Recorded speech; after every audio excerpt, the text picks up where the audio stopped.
Ahilyanagar police मुख्यालयात प्रशिक्षण सुरू असताना एक गंभीर दुर्घटना घडली आहे। प्रशिक्षणादरम्यान स्मोक ग्रॅनेडचा अचानक स्फोट झाल्याने 3 पोलीस कर्मचारी जखमी झाले आहेत। मिळालेल्या माहितीनुसार प्रशिक्षणार्थी कर्मचाऱ्यांना स्मोक ग्रॅनेडविषयी माहिती दिली जात असताना संबंधित ग्रॅनेडचा अचानक हातातच स्फोट झाला। या घटनेनंतर पोलीस मुख्यालयात एकच खळबळ उडाली। स्फोटानंतर जखमी झालेल्या 3ही कर्मचाऱ्यांना तातडीने जवळच्या खाजगी रुग्णालयात उपचारासाठी दाखल करण्यात आले। सुदैवाने सर्व कर्मचाऱ्यांना किरकोळ दुखापत झाली असून त्यांची प्रकृती स्थिर असल्याची माहिती समोर येत आहे। दरम्यान हा स्फोट तांत्रिक बिघाडामुळे झाला की ग्रॅनेड हाताळताना काही चूक झाली, याचा तपास आता पोलीस प्रशासनाकडून सुरू करण्यात आला आहे। या घटनेमुळे पोलीस दलातील प्रशिक्षण प्रक्रियेतील सुरक्षेचा मुद्दा पुन्हा एकदा चर्चेत आला आहे।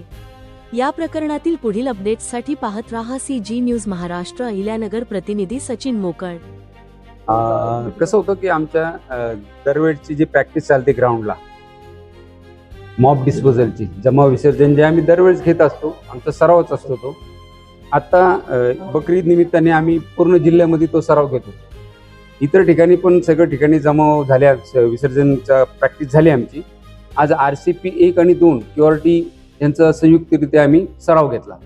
सराव घेत असताना प्रत्येक स्टेपला आम्ही त्यांना कसं पुढची कारवाई काय असं करत असताना गॅस सेक्शनचा जे वापर असतो त्या कारवाईपर्यंत पोहोचल्यानंतर त्यांना दाखवत होतं की गॅस जे आमचा प्लास्टिकचा एक सेल असतो, ग्रेनेड असतो, तो सेल आणि ग्रेनेड कसं फोडायचं हे प्रात्यक्षिक दाखवत असताना संबंधित जवानाकडनं पिन काढली गेली आणि ते लिव्हर पट्टी चुकून त्याच्या हाताकडनं सुटली, जेणेकरून लिव्हर पट्टी सुटल्यावर तो ब्लास्ट होतो।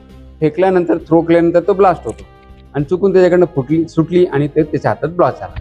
ब्लास्ट झाल्यानंतर त्याला करंगडीला मार लागला। ह्या करंगडीमधला जॉईंट जे आहे तो जॉईंट निसटला आहे आणि त्याच्यावर केबल वायर केवाय करून ऑपरेट करणारे अधिकारी, बाकीचे 2 जण त्याचे शेजारी होते, ते किरकोळ जखमी झालेले। साधारणतः किती कर्मचारी जखमी झाले?